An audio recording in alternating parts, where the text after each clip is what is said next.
Hey everyone, welcome back.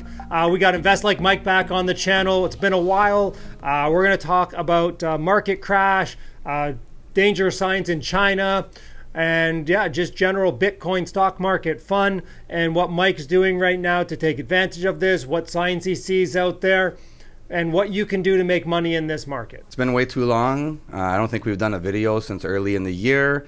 And I think part of that is we've been enjoying summer, we've been doing different stuff, and real estate picked up. So we're a little bit distracted. You know, I bought a couple buildings in the meantime. You're obviously more concentrated on the stocks, and obviously your courses teaching people how to invest in the stock market in your weekly meetings. And I know that from attending your weekly meetings that you were calling for this market correction or crash, or would you call it a crash yet? It's not a crash yet. Right now it's dipped and it could become a larger correction. But you were calling for this back in even June, July, during your weekly meetings. It's one of those things where some people even give me a hard time about it along the way because things are going well and I'm already talking about when it might not go well.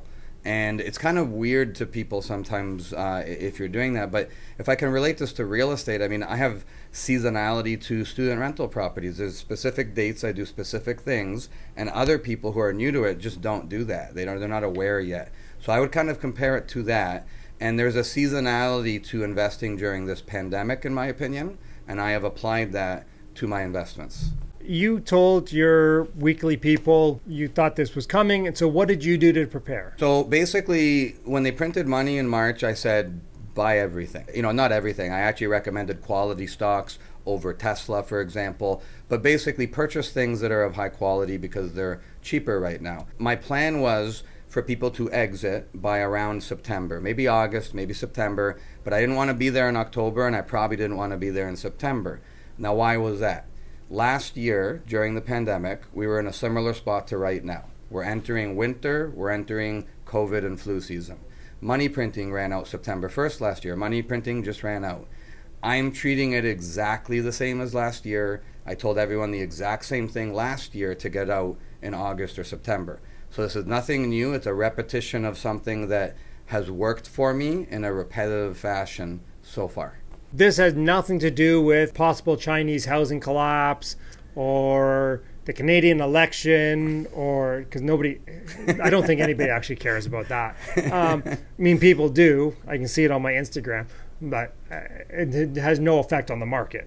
Well, here's what I'll say. You know, they write books on the U.S. election. You might be able to find a book on the Canadian election, but you'd have to really look for it. So stock market books talk about U.S. presidential cycles.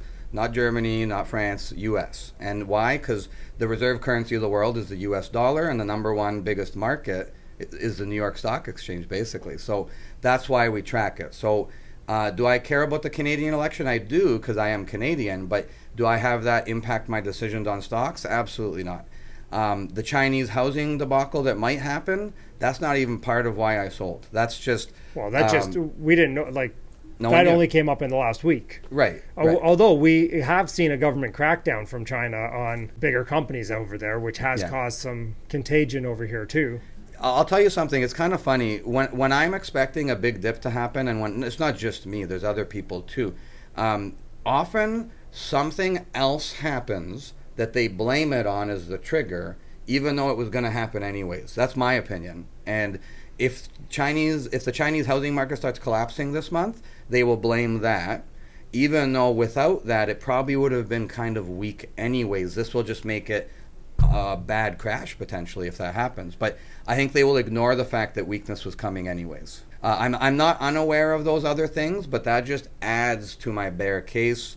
I just felt that COVID cases could rise, money printing is going to run out, and people would start squabbling and bickering and arguing about those things. That all has happened. So you're mostly cash. You have a small short position, SPXS. Yes. Yeah. Right. You bought some calls on it. What is your trigger to get back into the market? To get back into the market is going to be trickier than last time in some ways. So last year I said get back in right after the U.S. election. I was very public about it. Sell by September, get in after the election. Now, it was very difficult to sell while the market was going up, and it was even more difficult to buy after it crashed if you don't have the confidence in it. Some people held their positions and didn't buy more. and watched it go up again. So it's very difficult to do these things unless you have conviction in it and you have past experiences that have worked out well for you. So right now, do we have a US election coming up? We do not. Are we going to have money printing by November? Probably not. If we do, that would be my signal. I mean, beyond money printing, can you give me another really good reason to buy back in if we get no money printing and there's no election right now? Well, I mean, only reason I know that any stocks are going to go up right now is that they're selling bonds out there on the market, billions and billions worth of bonds, and they're doing share buybacks. They are doing some of that, yeah. I mean, the only thing I would say is they've been doing share buybacks for a while, and I think at the end of the day that if there's extreme optimism or extreme pessimism, it overtakes those items. That's the way I feel, because I think you would agree those buybacks have been happening the whole time. Pretty much, right? They've accelerated it though, in my opinion.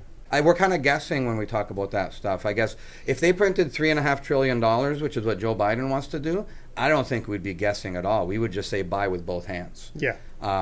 Share buybacks, China, we're speculating. I don't know. So we're not going to argue with each other. I just don't think we know what the answer is beyond big money printing right now. Right. So, I mean, obviously Biden has that $3.5 trillion on the table. They have their debt ceiling vote coming up. Guess. I do the weekly training sessions where I'm going to update people every week live. Okay. So if you want to keep up on things, I've updated people all through July, August, telling them when I shorted, everything like that. I think what's going to happen is we might fall a little bit further in the next week or two because the U.S. is going to argue and bicker with each other over the debt ceiling limit, right? So that's on September 30th, I believe. And today is the 21st, I believe. So in about 9 days, we got 9 days of drama ahead of us, right? So I think that's going to be bad for the market, where it's probably going to drop a little lower. And then when, not if, they raise the debt ceiling, I'm positive they're going to raise the debt ceiling 100%. Because they have to. And when they do that, at that point, you should get a bounce. This happened a couple times during Trump. Do you think that they're going to hold out? And do you think they're going to have the shutdowns like they did before? I don't know. So last time when they did it, it was leading up to an election. And there was strategy behind it because Joe Biden, in my opinion, wanted to be the one to present and pass that stimulus package. It's going to be Joe Biden either way right now. So why would you delay your own president? I feel there should be less of a delay. Last time around, it took until March because Joe Biden didn't get inaugurated until January. So they had to wait until March. That's just what it took. I don't think that's going to happen. I think we'll have a stimulus by Christmas. So Bitcoin and cryptocurrency, did you go cash and all that too? I did, and I did not recommend that to my weekly training people or my coaching course people, but I did recommend taking some cash, whether it be stocks or cryptos, because I believe that they fall in tandem, which was just proven again. So I know people that are 55% cash. I know people that are 90% cash. I'm almost 100% cash. Everyone can do what they want. I recommended at least some cash, and so far it's working well. If the market goes on a rocket ride, you might watch it go higher now. I don't think that's going to happen. The same stimulus is going to happen for Bitcoin. They're going to flood the market with money, right, and therefore you're going to get inflation, and like the dollar is going to be worth less, so therefore Bitcoin or stocks are going to be worth more.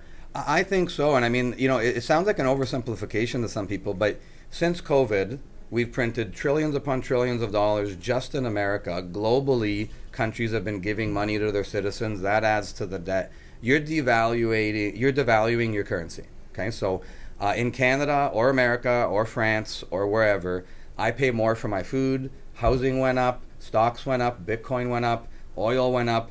I pay more for stuff. And if they print $3.5 trillion more, why would I not assume that's going to happen again? Because it's literally happened the entire time. Every time. Money printing during a pandemic, during times of weakness, is not good. It will save, it's a life preserver, but you're still in the water. So I don't see how it can't cause inflation. You heard it here first. Invest Like Mike. Check him out on Facebook, YouTube, investlikeMike.com. You can check out his weeklies. I think you have a course coming up, a 2-weekend course coming up in November if anybody's interested in learning to trade like Mike does. Thanks again for coming on, and everybody have a great week.